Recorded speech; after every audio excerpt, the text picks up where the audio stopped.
Selamat pagi Sobat Bahasa, jumpa lagi dengan Siniar Hetu Balai Bahasa Provinsi Maluku. Pada kesempatan hari ini, kita kedatangan seorang narasumber. Beliau adalah Ibu Evi Olivia Kumbangsila, seorang penerjemah ahli muda di Balai Bahasa Provinsi Maluku. Pada kesempatan kali ini, kita akan membahas topik yang berjudul mengenal Desa Lurang dan Desa Uhak.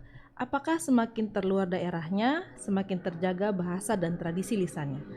Baik, sebelum kita masuk ke topik kita pada pagi hari ini, kita sapa dulu narasumber kita pada pagi hari ini. Selamat pagi Bu Evi. Selamat pagi Bu Nita. Wah, semakin cantik dan segar saja ya. Sama ya kayak Ibu Nita ya, semakin segar di pagi hari ini. Siap.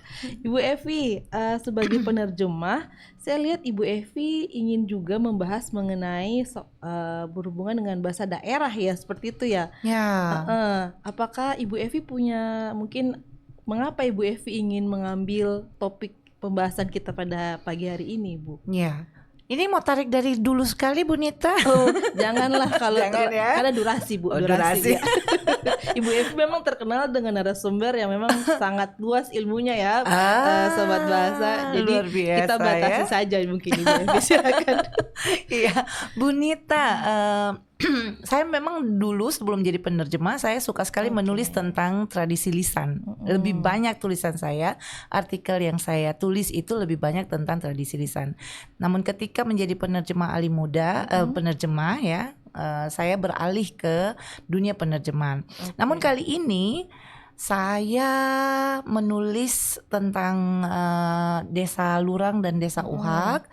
Kita bahas hari ini karena latar belakang kekhawatiran saya dan karena fakta yang saya alami ketika saya ditugaskan untuk mengambil data di desa ini. Nah, saat itu saya dimintai sebuah lembaga pemerintah untuk turut serta dengan tim ahli mereka, dan saya diminta untuk menjadi tim ahli untuk budaya. Begitu. Jadi Ibu Evi membahas mengenai sisi budayanya yang ada di desa tersebut, seperti itu ya. Ya. Jadi kalau bisa berhubungan dengan budaya, pasti ada hubungannya dengan bahasa nih. Oh begitu. Iya. Ya, bagaimana menurut Bu Evi, pengalaman Ibu Evi di lapangan seperti itu, menurut Ibu Evi seperti apa gitu hubungan antara budaya, bahasa, dan mungkin ada tradisinya seperti itu Ibu Evi di situ? Ya, jadi kalau kita lihat ya, menurut para ahli memang budaya itu keseluruhan kompleks yang mencakup pengetahuan, kepercayaan, seni, moral, banyak ya, umum sekali. Betul. Termasuk adat istiadat dan kemampuan lain lagi yang diperoleh manusia sebagai anggota masyarakat. Nah, secara umum memang budaya, kita harus sadari ya bahwa budaya itu tidak bisa terpisahkan dari bahasa dan tradisi lisan. Oleh karena itu agak aneh orang balai bahasa diminta untuk menjadi ahli budaya. Namun dalam konteks ini saya diminta untuk menganalisis dari bagian bahasa dan tradisi lisannya. Itu ya. Nah, karena memang yang harus disadari juga bahwa mengapa budaya itu tidak bisa terpisah dari bahasa dan tradisi lisan, karena kompleksitasnya itu mencakup pengetahuan masyarakat yang erat kaitannya dengan kedua hal tersebut. Jadi bahasa itu menjadi sarana ekspresi budaya, sedangkan tradisi lisan menjadi wajah pewarisan nilai sejarah, pengetahuan lokal, dan identitas masyarakat. Artinya begini Bu Nita, dengan kata lain, ketika penggunaan bahasa daerah melemah atau tradisi lisan mulai ditinggalkan, sebagian identitas budaya kolektif masyarakat juga beresiko mengalami penurunan. Jadi memang Bu Evi melihat bahasa dari budaya dari segi bahasanya begitu ya, dan tradisi lisannya seperti itu. Jadi menggambarkan budaya masyarakat itu seperti apa gitu terlihat dari bahasa dan tradisi lisannya. Betul. Nah, dengan pengalaman Ibu Evi itu Ibu Evi melihat bagaimana kondisi ya, pasti kebahasaan yang ada di desa Lurang dan desa Uhak itu seperti apa? Mungkin sebelum itu, mungkin Ibu Evi bisa jelaskan desa Lurang ini dan desa Uhak ini berada di mana? Gitu Seperti ya. itu ya. Sebelum jauh gitu kan. Betul. Itu Pasti dulu. ada juga ya Ya sahabat mungkin bahasa yang belum tahu begitu. tahu atau belum pernah pergi ke sana. Bu Nita Betul. sudah pernah Saya pergi. juga belum. Saya ini di mana Ibu? Gitu. Iya. Iya. Jadi perjalanan saya, lebih tepatnya saya gambarkan sedikit Boleh, perjalanan ya. iya, itu pasti sangat berat itu kayak sepertinya Iya. kayaknya. Jadi perjalanan ke desa Uhak dan Lurang ya, bisa kita pakai dua cara, lewat pesawat maupun pesawat dan kapal laut ya. Nah, kapal laut itu lumayan berhari-hari, bahkan hitungannya minggu. Nah, kalau pesawat kita kemarin itu kami memilih menggunakan jalur Ambon Makassar, Makassar Kupang, Kupang Atambua. Jadi Ambon Makassar, Makassar Kupang itu pesawat. Dari Kupang ke Atambua itu bus 8 jam, menggunakan bus selama 8 jam. Kemudian dari Atambua ke pelabuhannya nama apa saya lupa. Ada satu lagi yang masih daerah Kupang, itu 8 jam juga.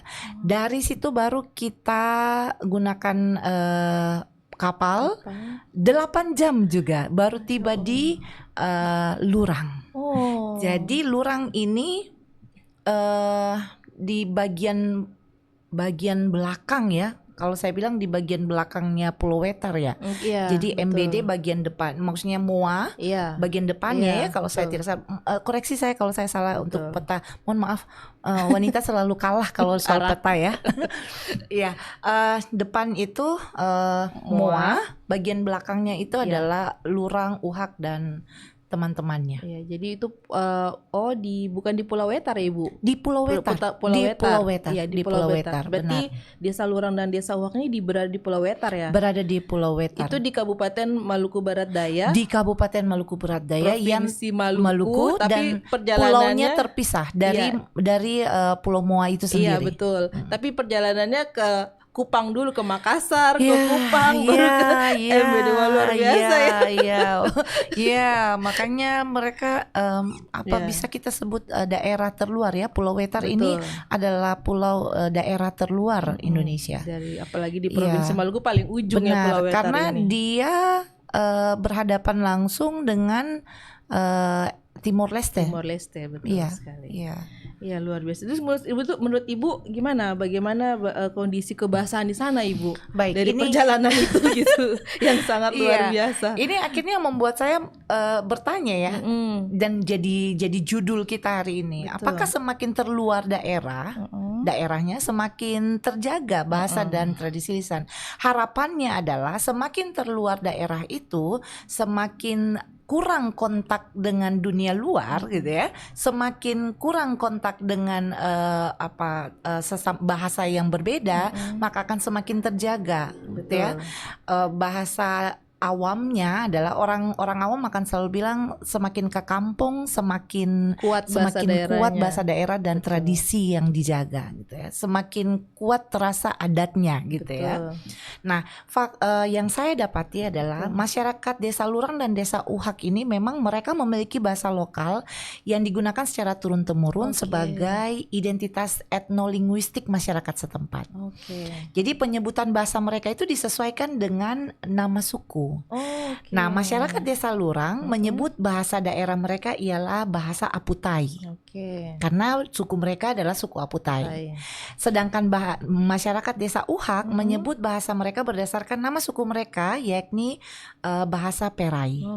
Namun hasil pengamatan terhadap kedua suku, pengamatan terhadap kemampuan berbahasa masyarakat kedua desa dalam wawancara saya menunjukkan bahwa penggunaan bahasa daerah mereka mengalami penurunan. Tanda kutip tidak jauh beda dengan yang masih terdekat dengan kota misalnya, masih gampang akses, mudah diakses oleh siapa saja gitu ya. Dan kemampuan berbahasa dalam kehidupan sehari-hari di kedua desa hampir sama, yang menunjukkan bahwa penutur aktif bahasa daerah pada umumnya berasal dari kelompok usia 50 tahun ke atas. Jadi kelompok usia ini masih menggunakan bahasa daerah dengan baik dalam berkomunikasi sehari-hari dengan penutur seusianya. Ya. Serta dalam kegiatan adat. Nah, sebaliknya generasi muda cenderung lebih dominan menggunakan bahasa Melayu Ambon. Ya, dan bahasa Indonesia dalam kehidupan sehari-hari. Nah, bahasa daerah mulai terbatas penggunaannya dan mulai sering muncul dalam konteks tertentu seperti ungkapan adat atau komunikasi dengan kepala desa.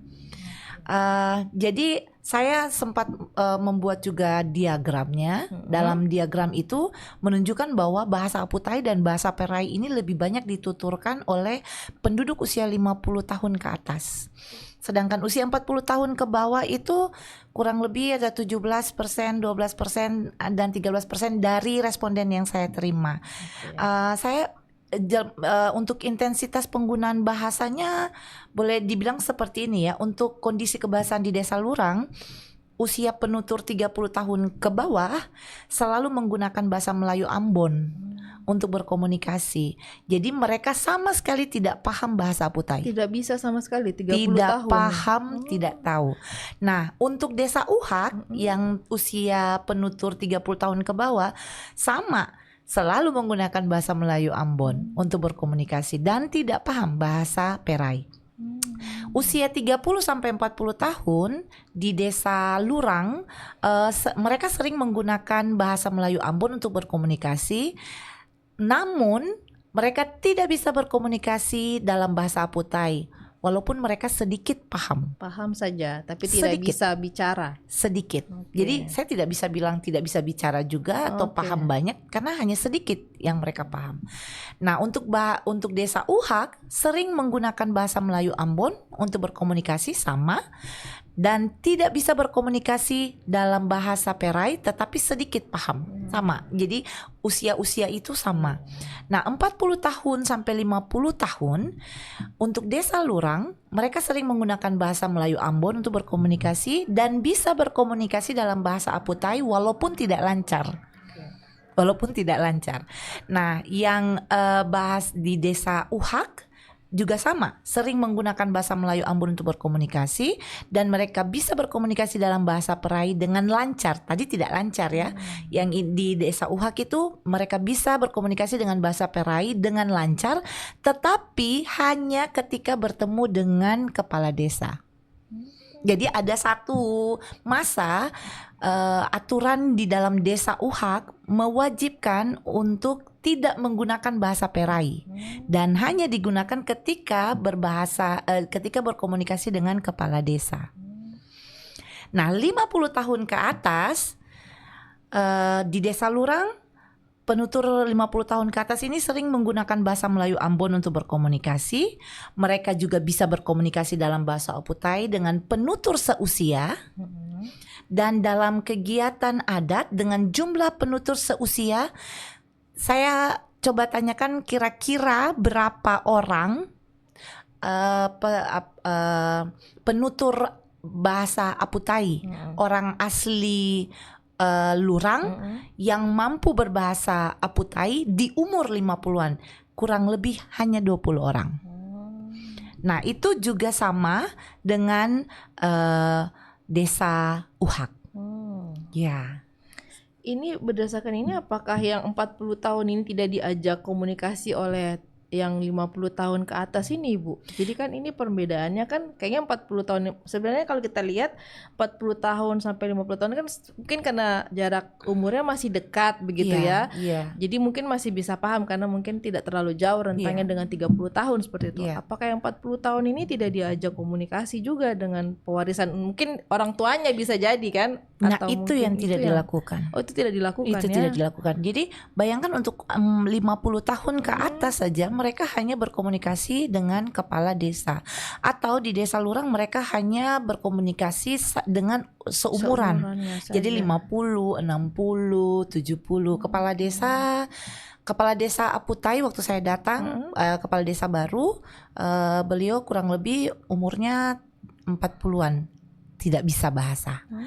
Nah, di Lurang kepala desanya sudah kepala desa turun temurun. Maksudnya bertahan sampai sekarang dekade ini. Beliau sekarang sudah 70 sekian tahun. Pantasan mereka masih menggunakan komunikasi dengan bahasa itu. Benar. Ya. Nah, Ibu Nita kan orang pengayaan ya. Jadi pastinya bisa dapat lebih detail lagi soal ini. Iya, betul sekali. Saya disayangkan ya Bu ya. Ya. Seperti itu.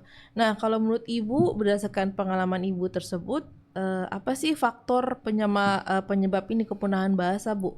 Dan mungkin apakah faktor-faktor itu juga terjadi gitu di Lurang dan Uhak gitu? Ya, kalau menurut buku ya, menurut teorinya, para ahli teorinya, kepunahan bahasa itu kan biasanya disebabkan oleh satu faktor tunggal. Tetapi tidak disebabkan oleh salah satu faktor tunggal saja ya, tetapi oleh gabungan dari pergeseran bahasa, dominasi bahasa mayoritas, urbanisasi, perkawinan antar suku, hilangnya tradisi lisan, belum lagi pendidikan kalau anak-anak di desa Lurang itu bersekolahnya di Kupang gitu ya, ekonomi, perubahan identitas budaya. Nah, pada umumnya kepunahan bahasa di daerah-daerah di Provinsi Maluku itu disebabkan oleh satu faktor utama, pewarisan. Saya dapati seperti itu ya. Di sana ya Bu ya, pewarisannya minim ya. Benar.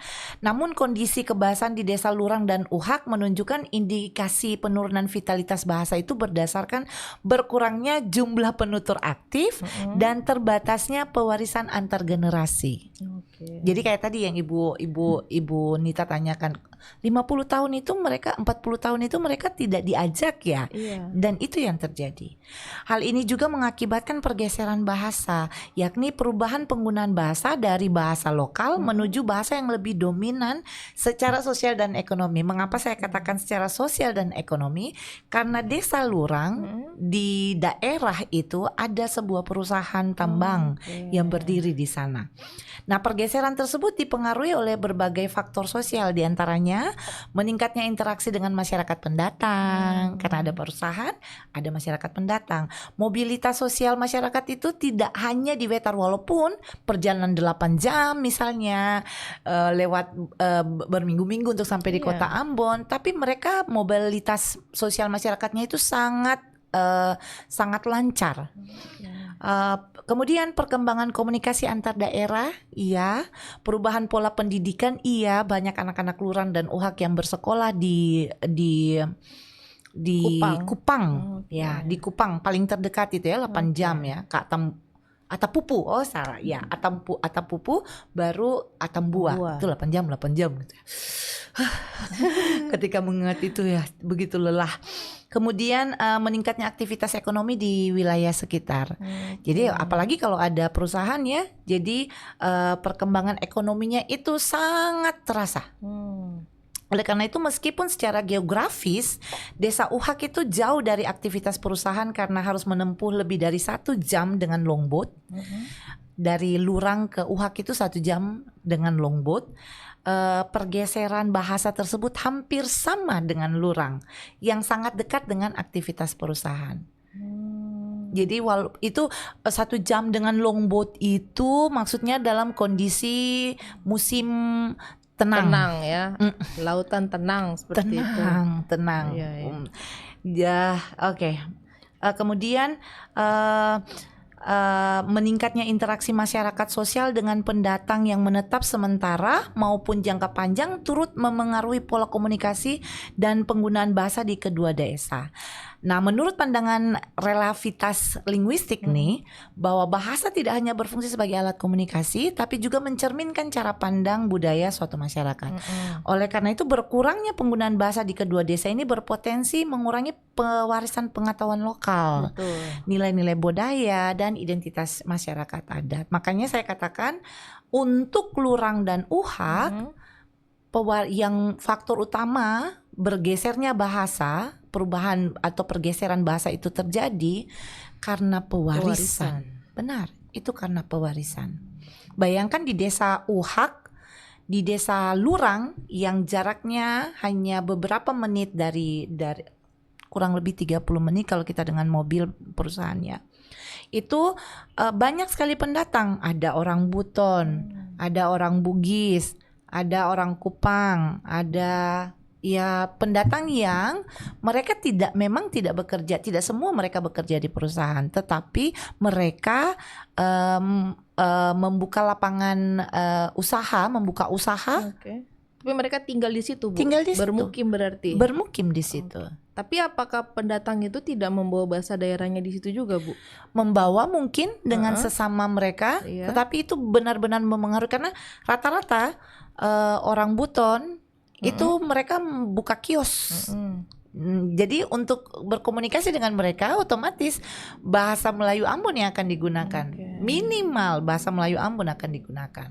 Tapi apakah tidak ada kekhawatiran ya dari pihak pemerintah desa sendiri terhadap keberadaan budayanya seperti itu, Ibu? Ketika saya tanya mereka khawatir. Namun ya sampai di tahap khawatir, tapi saya berharap ada upaya yang lebih ya untuk itu. Upaya pemerintah desa untuk menjaga kelestarian bahasa dan tradisi mereka. Oke, siap ya, menarik ya Bu ya, luar biasa. Dan ketika kita melihat fakta seperti itu sebenarnya sangat menyedihkan ya. Semestinya wilayah yang ya memang kita tidak bisa menafikan bahwa memang ketika ada satu perusahaan atau mungkin sistem ekonomi juga jadi berubah gitu kan, banyak masyarakat masuk, jadi akhirnya kalau budaya setempat tidak kuat akhirnya dia tergeser bahkan hilang seperti itu. Itu yang mungkin yang harus ditanamkan di wilayah tersebut untuk tetap menjaga bahasa daerahnya seperti itu. Pewarisan itu harus kuat memang. Perusahaan yang datang sekarang kan bukan baru perusahaan ini. Ada perusahaan tambang emas juga dulu. Jadi benar-benar masalah yang paling yang menjadi dasar akar itu adalah pewarisan. Seandainya dari dulu pewarisan ini dijaga dengan sangat baik, berapa banyak pun perusahaan yang datang silih berganti tidak akan berpengaruh pada tidak akan memengaruhi bahasa dan tradisi lisan mereka. Yang ada di situ ya, Bu. Ya, betul. Masalahnya bukan hanya bahasa yang terkorek gitu ya, yang bukan hanya bahasa yang terindikasi bermasalah, tapi juga tradisinya loh. Iya. Tuh. Jadi gimana Bu, menurut Ibu berdasarkan kondisi tradisi lisannya begitu di situ, Ibu melihatnya seperti apa begitu? Pastinya tradisi lisan di Desa Uhak dan Lurang itu sudah bergeser. Jadi salah satunya nih tradisi yang mulai ditinggalkan adalah nyanyian tradisional. Ini hasil wawancara saya ya. Nyanyian tradisional yang selalu dilantunkan dalam kegiatan gotong royong seperti saat membuka kebun baru. Sepertinya Desa Wetar, Pulau Wetar ini untuk MBD khususnya kabupaten semua memiliki tradisi lisan yang hampir sama. Seperti membuka kebun baru, memanen padi di ladang, berlayar ke desa lain dan sebagainya. Mereka punya tradisi dan salah satu tradisi yang saya dapat dari zaman dulu, dari saya mulai menulis artikel tentang tradisi lisan di Pulau Moa itu juga sama, mereka banyak sekali tradisi lisan tentang nyanyian. Nah, nyanyian-nyanyian tradisional tersebut sudah sangat jarang dilantunkan dalam aktivitas gotong royong masyarakat. Padahal penutur berusia 40-50 tahun ke atas itu masih menghafal setiap lirik lagu tersebut. 40-50 mereka masih hafal. Saya wawancara umur 40-50, saya suruh nyanyi lagunya, nyanyian tradisional itu. Mereka hafal dengan saya tanya, apakah ini muncul secara tiba-tiba bisa diciptakan atau dihafalkan? Mereka katakan kami menghafalnya. Jadi mereka bisa menghafalnya, tetapi mereka tidak melantunkannya saat kegiatan gotong royong itu. Nah, baik di Desa Lurang maupun di Desa Uhak, nyanyian tradisional yang dilantunkan selalu menunjukkan pengagungan mereka terhadap Yang Maha Kuasa atas alam yang telah diciptakan. Nah, nyanyian-nyanyian ini juga merupakan bentuk penghormatan mereka kepada Tuhan Yang Maha Kuasa, karena nyanyian ini bermakna permintaan izin dan permohonan berkat atau rezeki, seperti menyuburkan tanaman-tanaman setelah menebang beberapa pohon, atau melindungi sepanjang perjalanan dengan perahu ke desa seberang, atau menambah rezeki dan kesehatan setelah padi di ladang itu dipanen. Nah, selain itu, nyanyian ini juga memiliki fungsi sosial dan budaya, antara lain membangun solidaritas masyarakat, membangun semangat kerja bersama, menyampaikan media pewarisan nilai budaya, dan menyampaikan pesan moral serta hubungan manusia dengan alam. Nah, faktanya Faktanya, berdasarkan hasil wawancara dengan para tetua adat di Desa Lurang, nyanyian-nyanyian tradisional seperti loli dan seung tidak pernah lagi dilantunkan. Ibu Nita tahu apa yang terjadi? Ketika membuka lahan atau kebun baru, mereka akan datang dengan tape Masya Allah. atau handphone, kemudian pakai speaker, lalu memutarkan lagu-lagu yang terbaru untuk memberi semangat. Luar Ngeri biasa ya Bu ya. Berevolusi Ngeri ya? sekali ya. Sangat Inovasi berevolusi. ya. Iya. Saya mau katakan apa? Evolusi atau Inovasi. inovasi? Inovasi atau evolusi? Tapi mohon maaf Ibu, saya tanya itu mereka di sana mata pencariannya apa Bu? Rata-rata petani, Oke. karena mereka terkenal dengan petani madu, Oke. petani jagung, Petani jagung, padi tetap ya. ladang. Oke.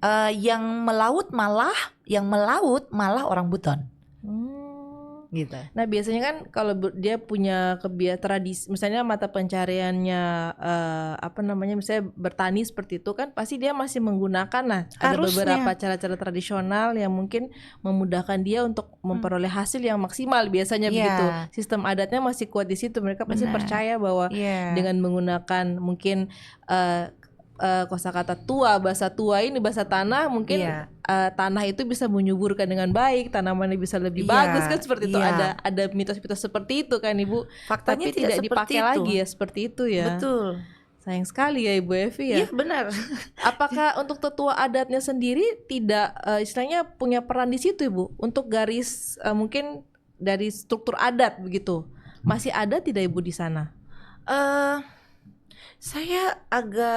Ketika saya bertanya, mereka sepertinya sudah sampai di tahap menyerah pada keadaan. Oke. Karena mereka mengizinkan hal itu terjadi. Tetua adat ini? Tetua adatnya Oke. mengizinkan itu terjadi, dan itu sudah menjadi kebiasaan baru untuk mereka. Jadi ini di Uhak ya, di Lurang dan di Lurang ya, seperti itu. Jadi mereka kalau berkebun, mereka akan hanya membawa Benar. lagu itu. Lagu itu apakah lagu baru atau lagu pop. Oh, lagu pop, bukan lagu bahasa Iya, daerah. seperti Mau Mereh atau apa? Atau sekarang mungkin kalau mungkin sekarang ya, beberapa bulan yang lalu kan ada terkenal lagu Ambon Manise. Iya. Mungkin saja mereka menggunakan itu. Oh. Tidak lagi nyanyian. Tapi mereka tidak memiliki kayak dokumentasi gitu. Biasanya kan mungkin ya ada ya pengalaman saya gitu Bu, walaupun memang orang-orang anak-anak sekarang sudah 30 tahun ke atas tidak bisa lagi menentukan bahasa-bahasa daerah, tapi biasanya ada tetua adat itu menulis begitu. Sepertinya saya tidak mohon maaf tapi saya tidak menanyakan sampai ke situ. detail situ. Namun saya pastikan secara memori mereka masih menghafal. 30 sampai 40 itu mereka menghafal. Nah, ini masalahnya menghafal bisa melantunkan, tetapi faktanya tidak mereka lakukan. Tidak pakai lagi Tidak masalahnya. pakai. Iya. Mereka menghafal tapi tidak dipakai. Benar, tidak pakai. Mungkin lagi. karena tidak tahu juga maknanya apa, pentingnya tuh apa gitu. Nilai dari maksudnya jiwa dari lagu itu tidak lagi didapati karena tidak bisa berbahasa daerah tersebut kali ya. Benar. Betul-betul, karena pengalaman saya juga ketika mengambil data masih di MBD juga, tapi waktu itu di Pulau Kisar, memang banyak mereka kan bentuknya nyanyian dan itu bentuknya hafalan gitu. Betul. Ya, dan untuk tetua adat, hafalan itu tuh karena memiliki nilai yang tinggi buat mereka punya pengalaman yang luar biasa di situ, sehingga masih dipakai tuh nyanyian. Tapi untuk yang masih muda-muda ini memang sudah tidak lagi. Mereka akan bertanya, tapi mereka masih bisa bertanya Bu. Tapi apakah di sana tidak bisa bertanya lagi seperti itu? Ke tetua adatnya begitu, mungkin yang muda-muda ini gitu. Mungkin mereka tidak bertanya. Karena kebiasaan itu sudah menjadi kebiasaan baru ya. Tindakan pertama mungkin tidak ditegur atau tidak digubris, atau tidak diberikan sanksi adat, misalnya. Ini berarti keterlibatan adat pun juga semakin berkurang seperti otomatis, itu ya. Otomatis. Nah itu tuh di desa ini Lurang. Uhak, Lurang. Nah kalau di Uhak berbeda. Kalau Uhak beda juga Bu. Beda. Jadi kalau menurut penuturan kepala desa ya, praktik gotong royong atau risas itu pun mengalami penurunan intensitas. Nyanyian mereka masih nyanyikan. Jadi misalnya ada nyanyian untuk tebang pohon. Oke. Ketika membuka lahan baru, mereka harus menebang pohon.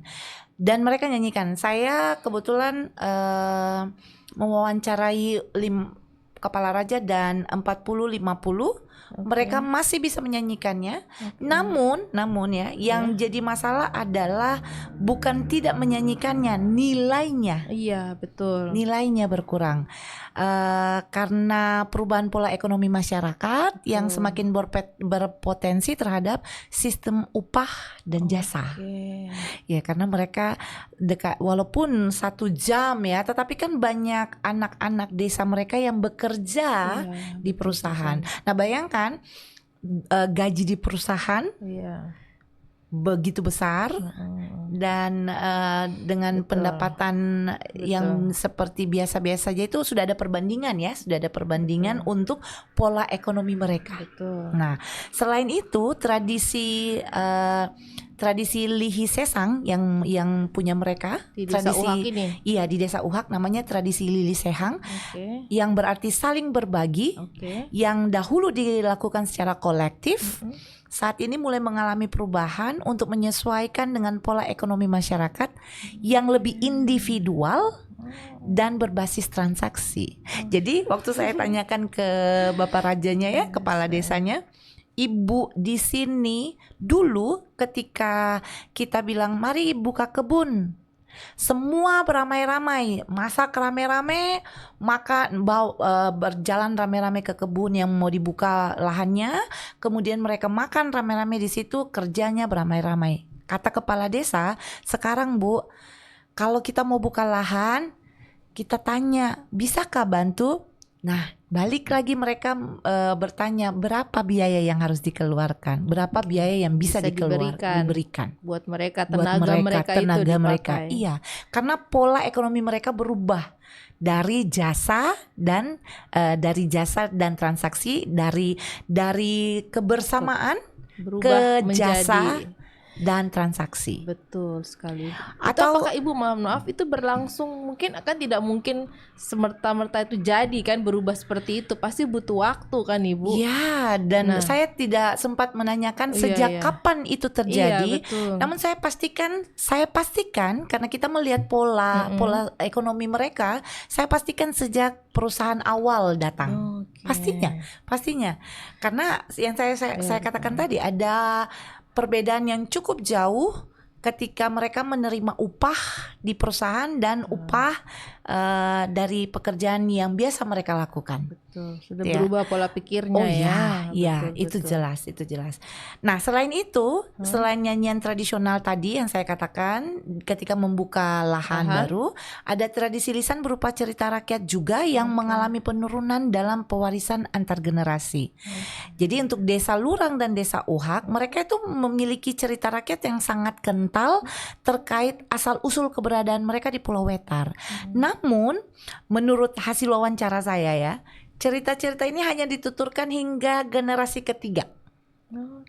Jadi Bapak Raja punya opa, punya oyang, gitu. Sampai di Bapak Raja. Di Lurang justru dari opa ke Bapak Raja, misalnya ke generasi berikutnya. Jadi itu berarti hanya generasi 50 tahun ke atas yang masih ingat cerita-cerita yang dituturkan oleh ayah ibu atau kakek nenek mereka. Nah, ini saya dapati benar ketika saya tanya ya, cerita ini dengar dari siapa? Dari kakek. Lebih di Lurang justru banyak cerita yang mereka dapat bukan dari nenek.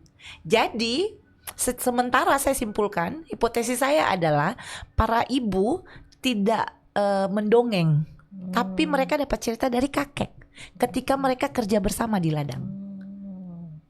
Itu sementara ya. Nanti Ibu Nita dan tim pemetaan silakan mengolah lebih dalam lagi karena menarik menurut saya. Iya. Itu sebenarnya memang terjadi juga Bu di beberapa wilayah ya yang kami dapati, memang pelestarian cerita itu biasanya dilakukan ketika mereka sedang bekerja, bekerja. Bukan di bukan di tempat tidur mau bukan, bobo. Iya.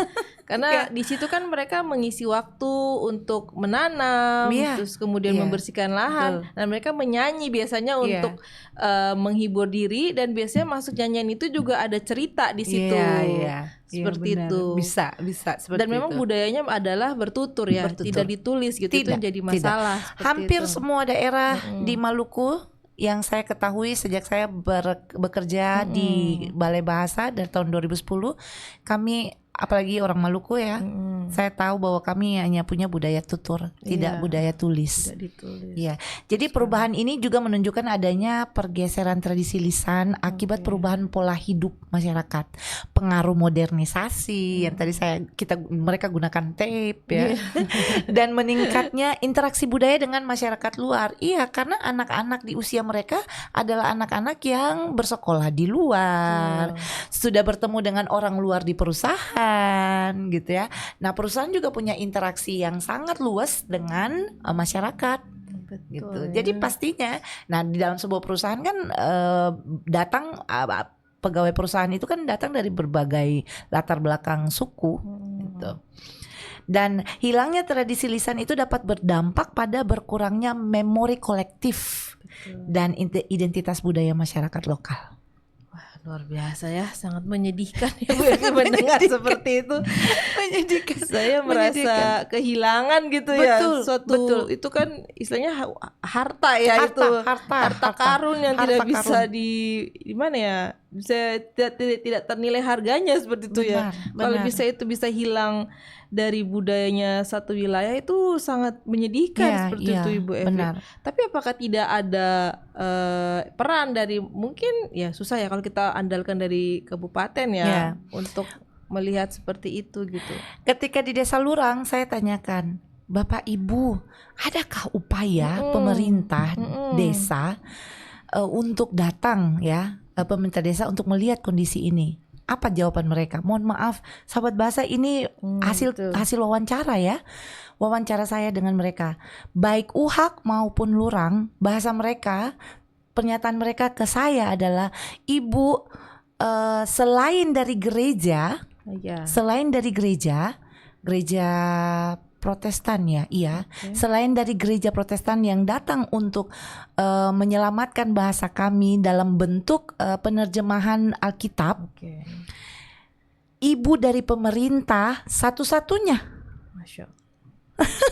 ibu dari pemerintah provinsi atau pemerintah kementerian, tapi bahasanya adalah dari pemerintah, ibu tuh satu-satunya yang datang untuk melihat ini.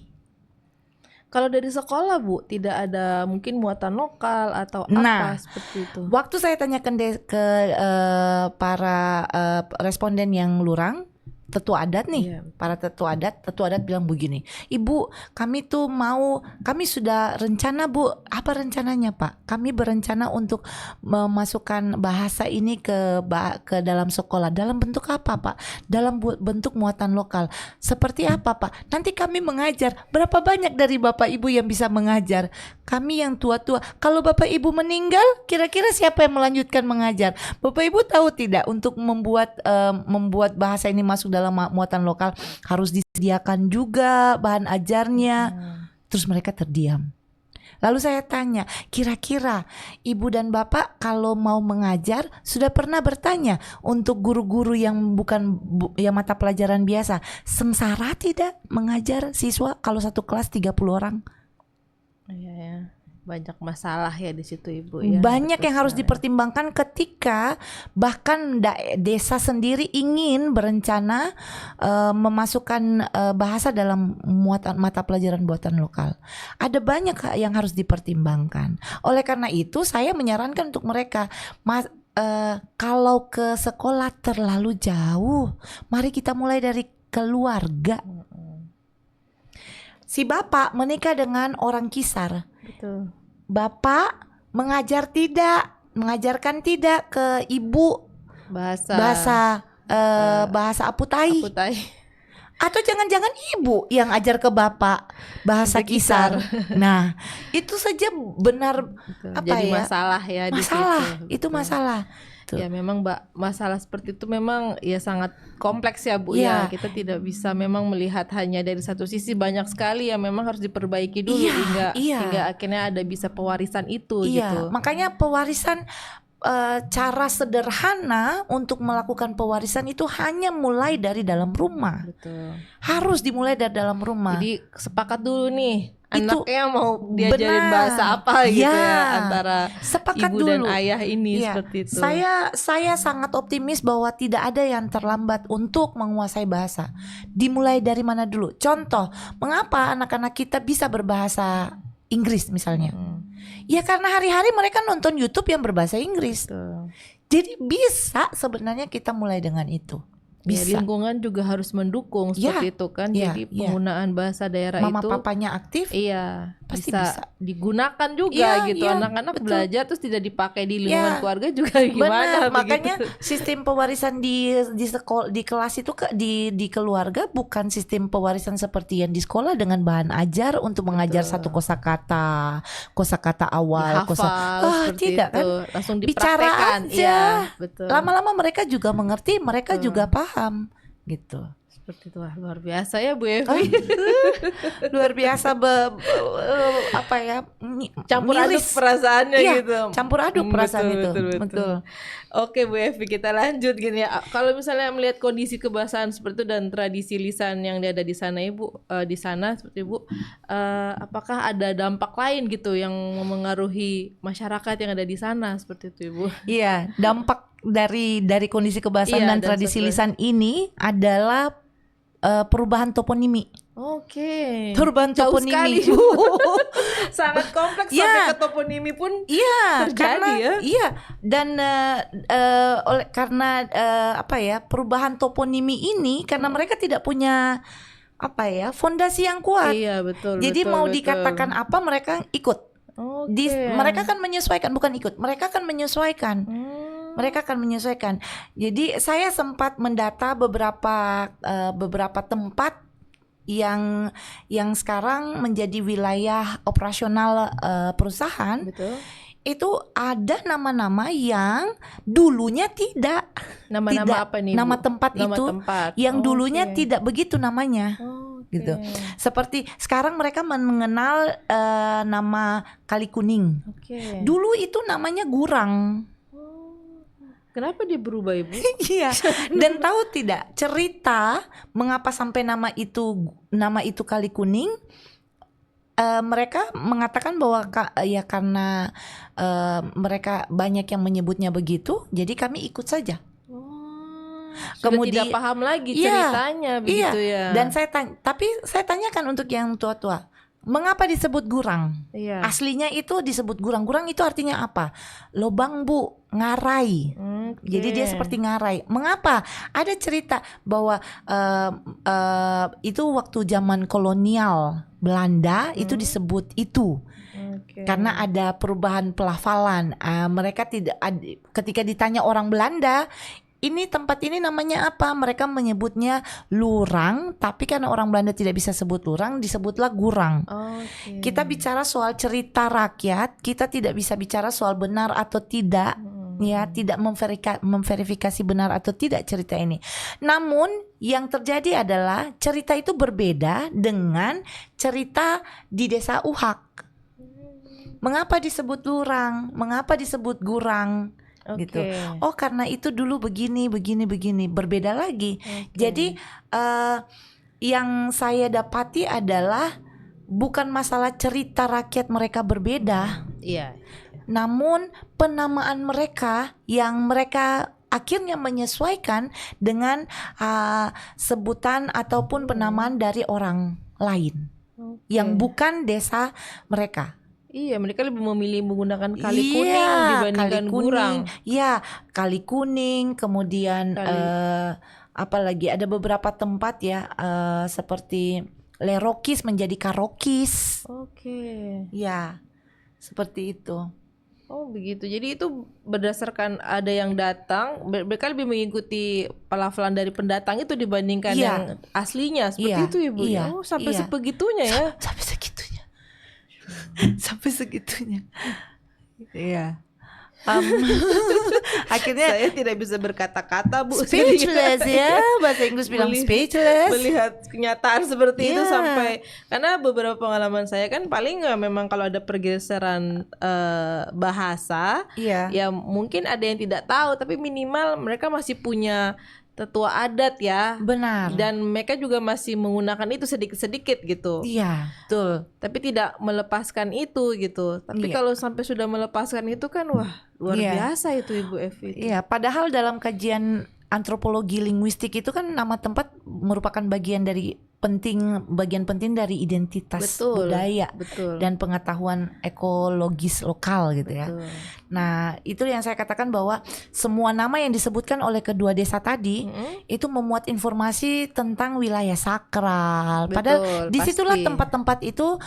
tempat-tempat itu diadakannya Upacara adat. Iya, Jadi betul. karena ketika perusahaan membuka lahan misalnya, mereka tidak serta-merta membuka lahan di situ suka-suka mereka. Mereka berkomunikasi dengan tetua adat dari desa Lurang maupun desa Uhak.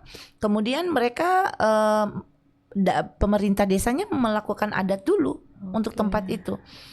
Ya, jadi memang di situ informasi untuk nama-nama itu sebenarnya memuat banyak hal, kesakralannya, batas adatnya, kemudian sumber air, jenis vegetasinya, jalur imigrasi dan kondisi geografis tertentu.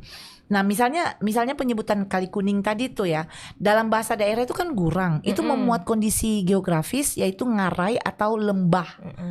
Yang dalam dan luas di antara dua tebing yang curam yang merujuk pada kondisi geografis berupa ngarai atau lembah yang ya, selain itu seperti kata lerokis tadi itu harusnya kerokis. Oke. Artinya sakakar sekali. Oh.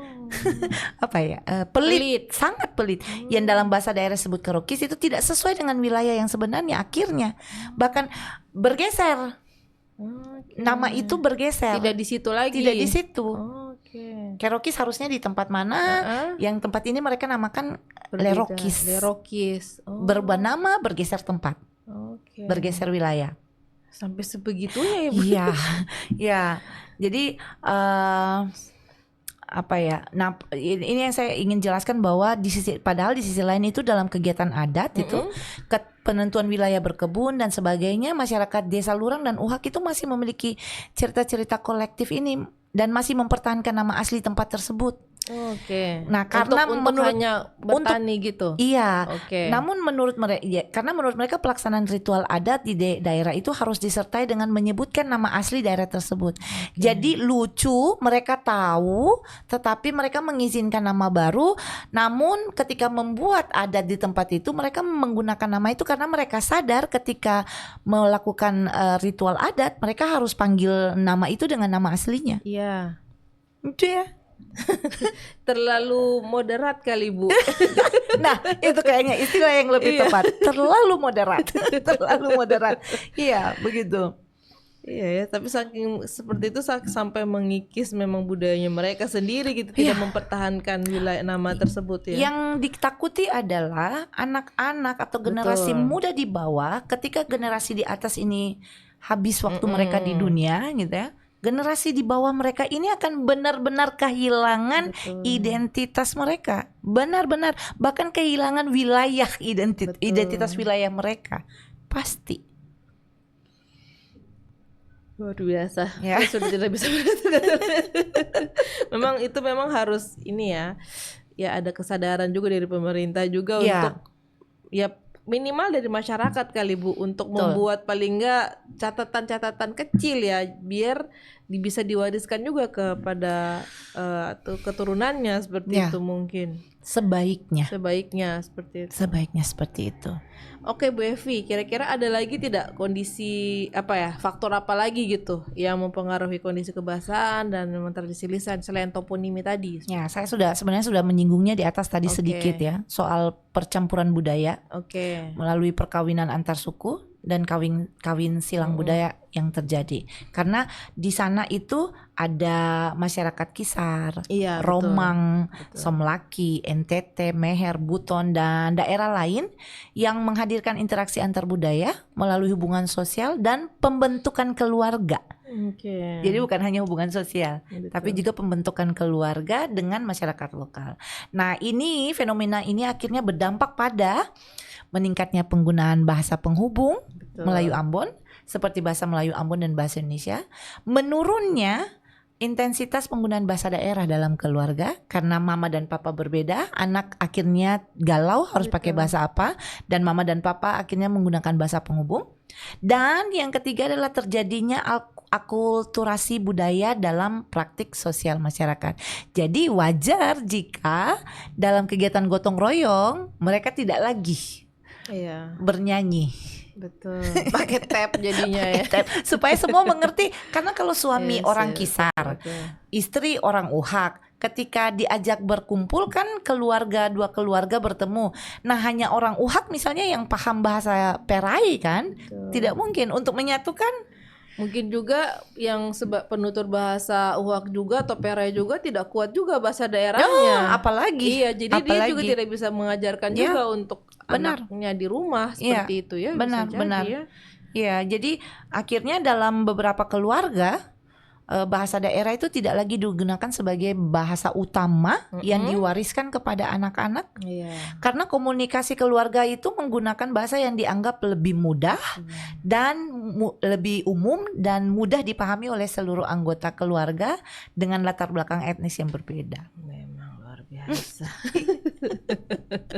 Ya, oke lah Bu Evi. Jadi berdasarkan kondisi yang ada yang Bu lihat ini, kira-kira apa sih yang harus ditempuh, yang dilakukan oleh pemerintah, tokoh adat, dan mungkin perusahaan ya juga harus bertanggung jawab ya akibat dari dampak terjadi dari masalah kepunahan bahasa ini seperti itu. Kira-kira apa gitu? Hanya saya ingin meluruskan bahwa perusahaan tidak bertanggung jawab ya. Jadi kata bertanggung jawab itu sebenarnya bukan milik perusahaan.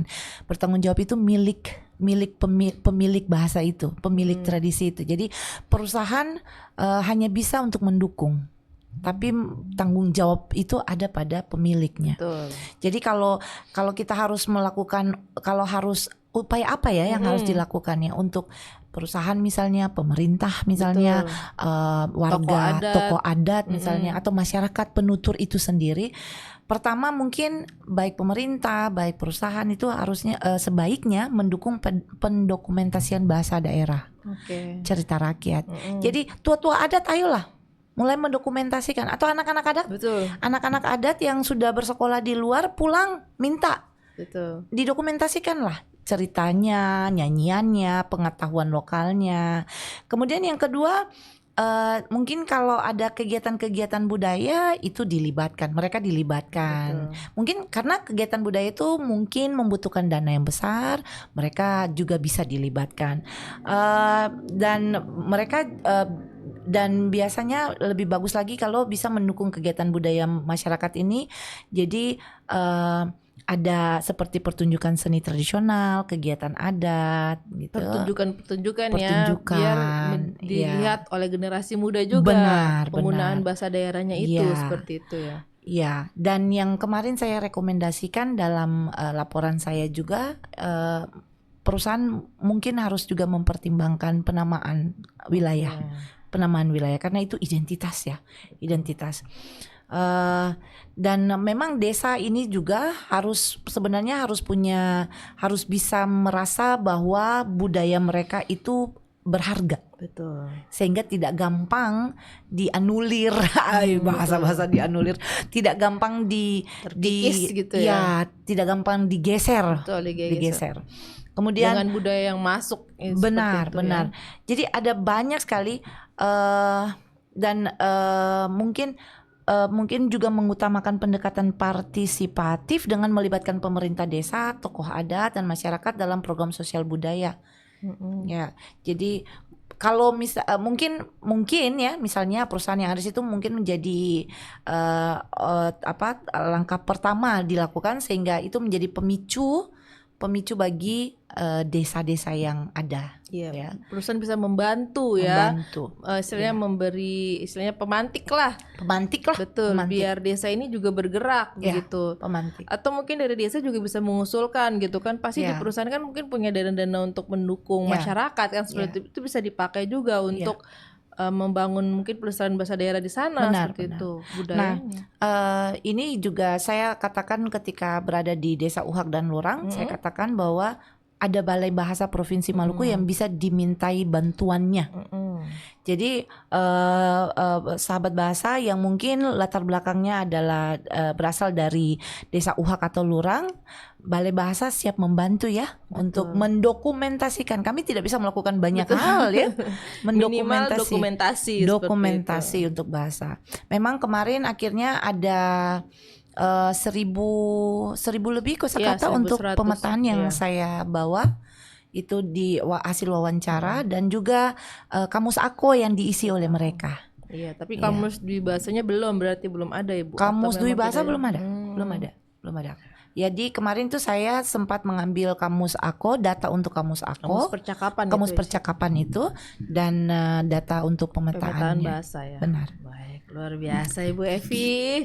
Pembahasannya dan pengalamannya ya sudah berbagi kepada sahabat bahasa ini. Dan sahabat bahasa mohon jangan lihat waktu ya. Saya yakin ini sudah lebih dari yang ditentukan, ya ampun.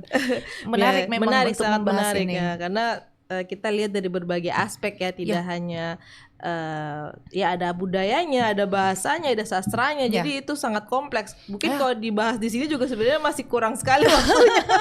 betul sekali, betul. Masih banyak hal juga yang harus kita kupas juga ya seperti itu Ibu Evi. Ya mungkin itu tugasnya Bu Nita tuh. Bu Nita dan teman-teman pengayaan tuh pengembangan, teman-teman pengembangan di Balai Bahasa. Mungkin kalau sahabat bahasa ada pertanyaan dan mungkin nanti ingin berkonsultasi dengan kami di Balai Bahasa terus memberikan masukan dan saran, ya kami sangat terbuka ya seperti itu Ibu Evi ya. Sangat. Itu. Baik Ibu Evi, terima kasih atas informasi yang diberikan dan semoga apa yang sudah kita bahas pada pagi hari ini bisa bermanfaat kepada kita semua. Baik, terima kasih. Baik sahabat bahasa, itulah demikian senior hetu kita pada pagi hari ini. Semoga apa yang kita bahas dapat bermanfaat dan mohon maaf jika ada kesalahan dan kekurangan dari senior kita pada pagi hari ini. Saya juga menghimbau kepada sobat bahasa untuk terus mengikuti media sosial Balai Bahasa Provinsi Maluku. Di situ ada Facebook, Instagram, kemudian ada juga YouTube yang memuat mengenai kegiatan-kegiatan di Balai Bahasa Provinsi Maluku. Kami juga mengharapkan saran dan kritik dari sahabat bahasa untuk kebaikan Balai Bahasa Provinsi Maluku. Baik, terima kasih sobat bahasa, terima kasih Bu Evi. Sama-sama Bu Nita. Amatur.